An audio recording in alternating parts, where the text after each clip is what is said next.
Oak is arguably the most important driver in the creation of flavor in mature Scotch whisky. I want to talk to you about the three most common casks that we find in Scotch whisky today, and the three most important casks to us at Compass Box.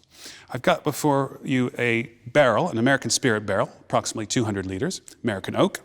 I've got here an American oak hogshead, approximately 250 litres, the most common cask you find in Scotch whisky warehouses today. And I've got a sherry butt, approximately 500 litres. American oak is the most common oak used in casks in Scotland today. You tend to get lots of vanilla character from American oak, much more so than in European varieties.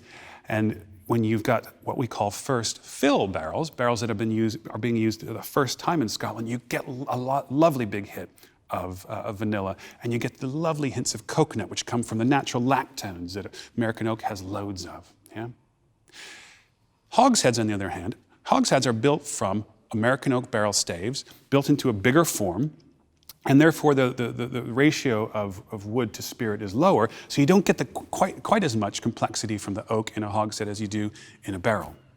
Unless, of course, you're lucky enough to get a hogshead that's been built with a brand new American oak head, which we love aging for grain whiskey.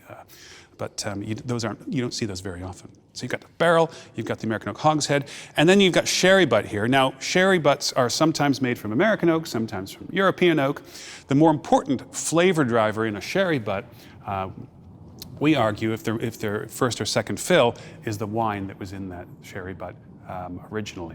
That will have been absorbed into the wood, and it will be slowly extracted and interact with the whiskey spirit over many years of aging.